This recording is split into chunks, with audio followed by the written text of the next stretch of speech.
welcome back to the Citizen channel. We all stay safe and well. Another edition of I Didn't Know That, and today we're going to have a look at the Crystal Palace programme. Yes, successful day on the pitch. We'll have a look at anything, facts and oddities in the programme about City and Palace, about Palace themselves that I may not have known, or I might have known and forgot, or might be interesting to know. So we're going to have a look through the hard copy memory of the game, the match day programme. Please, if you are new to the channel, please push that subscribe button, push the bell notifications.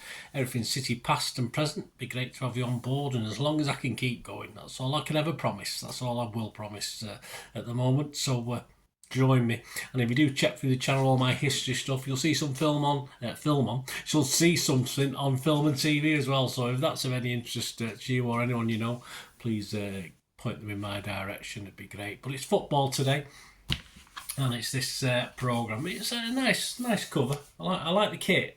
When I was a kid, when I was young, I mean, you won't believe this obviously because I don't look old enough, but you couldn't get replica kits very often. You could. I mean, I got my first City kits when I was about 9 or 10, but very hard to come by. So it used to be a shop in Northenden I used to go in, and they used to sell sort of foreign kits and all. But as long as they were sky blue, I'd buy them. So I mean, that had been in the bin, like they had a bin with all these cheap shirts, and if that had been in the bin, I would have bought that because I just like the colour. So but in the old days, in the old days, but yeah, nice kit, but yeah, covers a bit bland, but it's all right.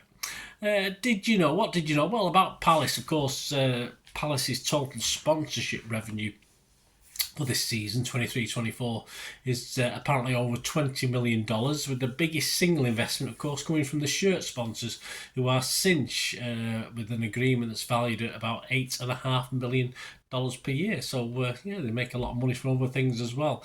Of course, Cinch's marketing strapline is "Cars without the faff." That's their line, and its website goes further, saying, "We make it easy for you to find, buy and own your perfect car by removing the faff. You do the clicking, we do everything else." In essence, Clinch is a used car dealer that sells cars to customers on the internet. That's how Wikipedia describes them. They must be they must shift a few cars to pay $8.5 million a year to Crystal Palace, that's for sure.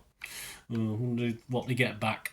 Yes, Captain Joel Ward recently became the first player to reach 300 Premier League appearances for Palace, and Jeffrey Schlupp also recently hit 200 Premier League appearances, and he was only the 4th Palace player to achieve this.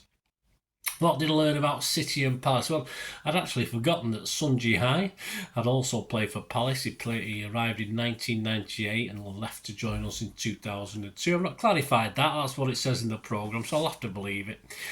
We Meet Again is a little feature that looks back at a main road matchup. It didn't end. A Crystal game at Selhurst Park. It didn't end very well for us, but I will go back to this and read an excerpt because it's about 1970 City, so a bit of history. So we'll go back to that before we finish. Harvey Jack Pritchard, he played for Palace in the 37-38 season. A winger, his performances saw him transfer to City in the March of 38, so he actually played for City the same season, 37-38. He actually played number 7 and number 11, which in old money was the left and right wing. Of course, at that time, 37, 38, 38, 39, World War II put pay to his career with City, and it sort of only lasted the one and a bit seasons. Now that look back at the match-up at Main Road between City and Palace. There we go, let's have a quick look. So I'm taking you back now to the 6th of April 1970. So as I'm recording this, literally almost to the day, 50 years ago. We meet again. From memorable meetings to tense transfers to shared stories, Palace have their own personal tale to tell for each of their Premier League opposition this season. On Monday the 6th of April, 54 years ago to the day, Palace welcomed Manchester City to Selhurst Park for a vital final game of the season. Yeah, we had plenty. We had about 4 or 5 games still to play. This was their last one. As Burthead's strong side strove to avoid relegation in their first ever season in the top flight. The Glaziers, that's what they called, nothing to do with United. The Glaziers' only away league victory so far that season was come at Main Road in a fixture played 4 days after City had lifted the League Cup at Wembley. This was Palace's final game, but not City's. It had been brought forward 9 days to allow the visitors to complete more of their games as early as possible, in order to aid their progress in the European Cup Winners' Cup competition, not to mention the forthcoming World Cup finals in Mexico that summer. Just 2 days earlier, Palace had lost at Liverpool, and so Head made two changes, bringing in Cliff Jackson and Roger Hoy. City, meanwhile, were missing two of their star players in Colin Bell and Francis Lee. As is so often the case with such important games, it was fight and desire rather than quality which decided the game, and the Palace players demonstrated their never say die attitude. The all-important goal came after just 21 minutes, as Steve Kember picked out Jerry Queen, who set up the mud-splattered Hoy to prod home. City introduced Mike Summerby in the second half, but John McCormack and Mel Blythe had held firm, roared on by vocal support from the home fans. The final whistle meant a narrow victory and 2 vital points, but still a nervous wait to confirm their First Division status.